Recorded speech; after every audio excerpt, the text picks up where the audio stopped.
এসো হে বৈশাখ এসো এসো, এসো হে বৈশাখ এসো এসো।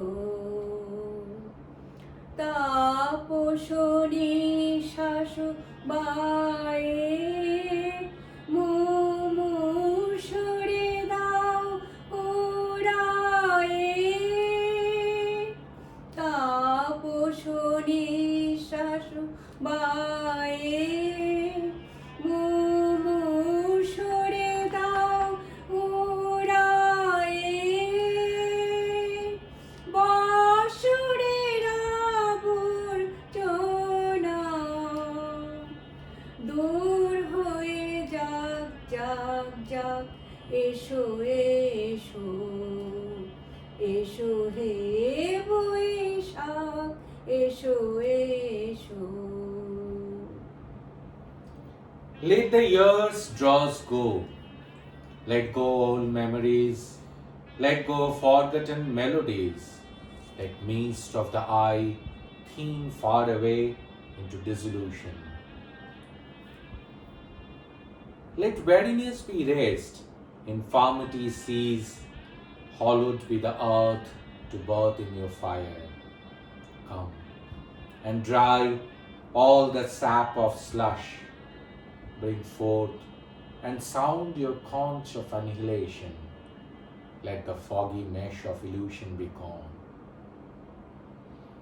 रविंद्रनाथ टैगोर ने बहुत दिन पहले एक किताब लिखे थे, सोनार तोड़ी, बंगाली में, जिसमें ये कविता था, जिसका मतलब था सारा पुराने वो यादें, पुराने भुला हुआ वो सुर, पुराने बिछड़े हुए सारी बातें, सारे दुख, सब कुछ धीरे धीरे इस धरती से दूर हो जाए और हम सभी लोग मिलकर एक नई शुरुआत करें।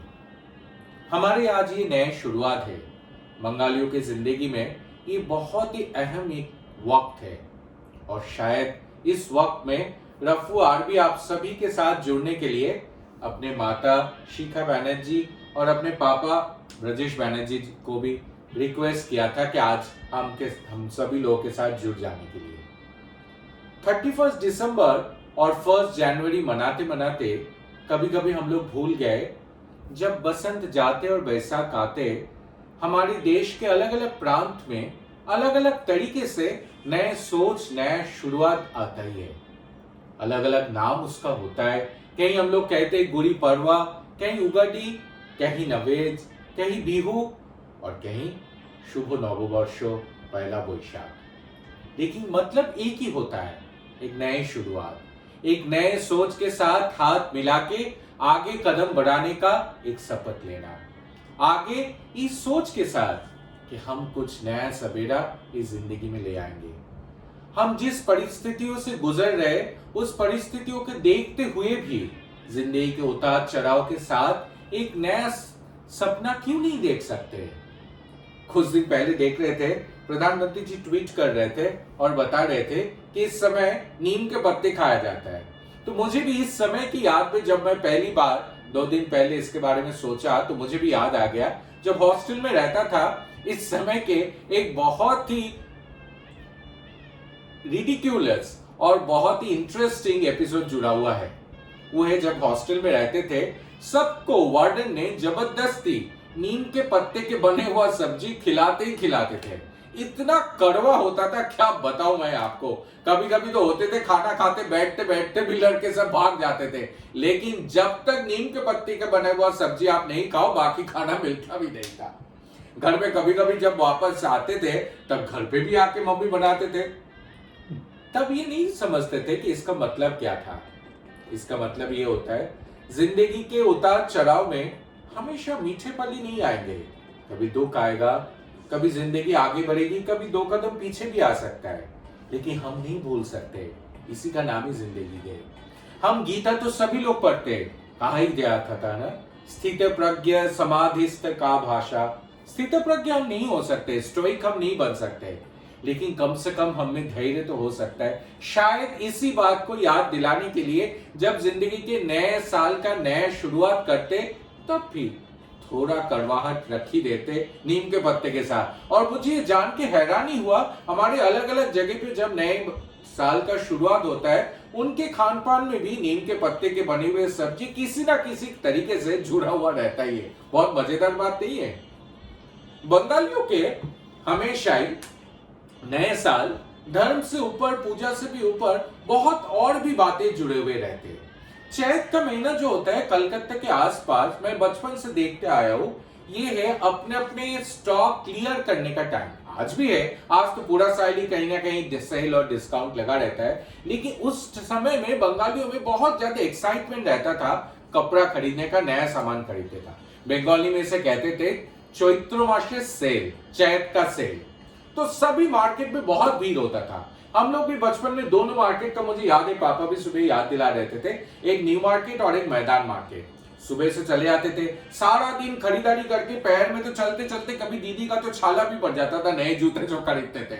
और दोपहर को खाना खाते थे कहीं ना कहीं नॉन बंगाली टाइप, क्योंकि घर में तो बंगाली खाना खाते थे और हम लोग है तो ठहरे लखनऊ के रहने वाले, तो खाना खाते थे एक बहुत ही फेमस रेस्टोरेंट इंद्र महल में। छोले भटूरे, दही वड़ा, उसके बाद बगल वाली एक दुकान था रैली, उसके कुल्फी क्या बताऊं आपको, इतने लाजवाब होता था। मेरे मम्मी तो कभी कभी दो भी खा लेते थे, आपको मैं कहूं। और अगर नॉनवेज खाना होता था तो आमीना में चले जाते थे, वहां पर मुर्ग बिरयानी भी खाते थे, शाम को घर वापस आ जाते थे। ये होता था पहला वैसाख का प्लानिंग। सब लोग सूती के कपड़े खरीदते थे। उस टाइम सूती बहुत महंगा नहीं होता था, उस टाइम लिनेन विनेन नहीं कहा जाता था, लेकिन गर्मी के वजह से और इस एनवायरमेंट वेदर की वजह से सूती के कपड़े पहनना ही बैसाख के टाइम में, बैसाखी के टाइम में हमेशा यही मनाया जाता था। फिर आ जाता था ये दिन, सुबह बंगालियों के घर में इतने बड़े बड़े गोल गोल मैदे के बने हुए पूरी बनते थे और दम आलू और उसके साथ रसगुल्ला। नाश्ता जिसपे ऐसा मिले कौन जाता है ऑफिस। आधा समय तो पापा लोग ऑफिस की छुट्टी लेते थे या शायद छुट्टी रहता भी था, हम लोग के स्कूल तो छुट्टी रहता ही था। फिर पापा आराम से बैग हिलाते हिलाते, बंगालियों के सबसे पसंदीदा जगह होता है बाजार। कुछ दिन पहले मैंने एक एपिसोड तो किया ही है बाजारेश। बाजार में घूमते घूमते नव वर्ष का जो बाजार खरीदना होता है उसमें तो जम के बाद, हम लोग तो नॉनवेज खाने वाले ही होते ही है, तो मीट खरीदा जाता था, मछली खरीदा जाता था, और मछली में भी हिल्सा मछली और चिंगड़ी माछे मलाई कड़ी। मेरे मम्मी तो आज भी बहुत अच्छे बनाते हैं, दोपहर को हमने भी खाया है आज। और फिर मिठाई, ये होता था खान पान बैसाख में जुड़ा हुआ। फिर आता था शाम, बाजारी इश्क में जैसे आपको कह रहा था, हर बाजार में ऐसे बहुत पुरानी बातें जुड़े हुए रहते थे। पापा आप गुलजार को क्या लाइन कह देते थे, पुराने दिनों के साथ जुड़ा हुआ कुछ याद, एक बार बताइए ना। लोग नए साल में बहुत कुछ मांगेंगे, पर मुझे वही तुम्हारा पुराना साथ चाहिए। ऐसा ही होता है पुराना साथ। वो दुकानदारों के साथ पुराना साथ है। उस टाइम व्हाट्सएप मैसेज या मैसेज करके कोई किसी को इनवाइट नहीं करता था। उस टाइम दुकानदार भी एक महीना पहले पूरा कार्ड बना के घर घर आके दे जाते थे, न्योता देके जाते थे कि पहला बैसाख के दिन हमारे दुकान में शाम को आइए। ऐसा ही कुछ खाता बनता था, हिसाब वाले खाता। मेरे पास इसका छोटा टाइप ऐसा है। और अब सभी लोग शाम को बहुत एक्साइटेड रहते थे, पूरे खानदान दुकानों में घूमने जाते थे।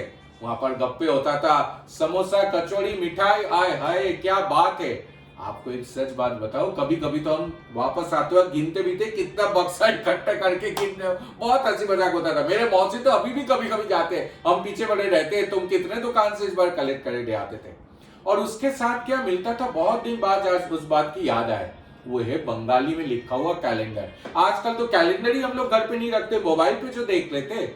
उस टाइम कैलेंडर हर एक के घर पे रहता है, और बंगाली कैलेंडर तो आजकल मिलते ही नहीं है। मैं 2 दिन पहले दिल्ली में सीआर पार्क में गया तो मुझे मिल गया, और हमेशा बंगाली कैलेंडर मम्मी देखती रहती थी, कब कौन क्या याद आ जाए। ऐसे बुलाते थे हम लोग नए साल को, धर्म के ऊपर, जात के ऊपर एक नया सोच, जैसा ऐसा कुछ जो हमेशा अपने दिल में रहे। मम्मी वो रविंद्रनाथ टैगोर के कुछ एक गाना आप गा रहे थे ना, आज सुबह गुनगुना रहे थे, क्या था गाना, एक बार 2 लाइन सुना दो ना। স্বপন দুয়ার খুলে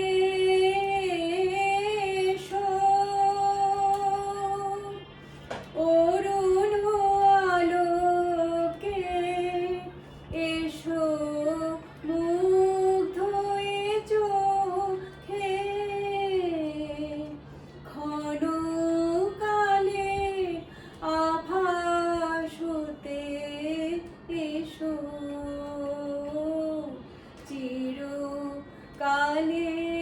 তরে এসো আমার ঘরে এসো এসো আমার ঘরে এসো আমার ঘরে।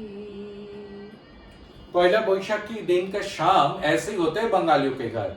गाना बजाना, कविता, बहुत सारी बातें और एक दूसरे के साथ जुड़े रहने का एक वचन। एक ऐसा वचन जिंदगी के हर पल रिश्ता कुछ ना कुछ नया जुड़ता जाए और हाथ पकड़ के एक साथ जिंदगी के राह में आगे बढ़ता जाए। बहुत कुछ आता है, बहुत ऐसे भी लोग आएंगे जो आपको नहीं चाहेंगे, ऐसा बहुत लोग जिनके साथ आप कभी जुड़े भी नहीं है। लेकिन आज दिल से यही दुआ निकलता है सबका, बड़े बुजुर्ग का, कि सब लोग खुश रहे। पापा, आप वो 2 लाइन और कुछ कह रहे थे, बताइए ना। उन्हें भी नया साल मुबारक, जिनके इस साल भी हम हो न सके। ऐसा ही होता है बड़े बुजुर्ग का साथ। तो इसीलिए सुबह सुबह नव वर्ष में हम सभी लोग घुटने पकड़ के नहीं, पैर पकड़ के सभी बड़ों को प्रणाम करने का आज तक ये रीति मनाया जाता है हमारे घर में। आपके घर में भी मनाया जाता होगा। आपके घर में भी बहुत ऐसे हंसी का पल नए साल के साथ जुड़ा हुआ है। क्यों ना मुझे लिख के भेजिए। रफू आरबी के तरफ से आप सभी लोगों को नए साल मनाने के लिए और हमारे साथ जुड़ने के लिए बहुत बहुत शुक्रिया। हम यही चाहेंगे और यही कोशिश करेंगे हमारी बात आपसे दिल तक पहुंचे। नमस्कार।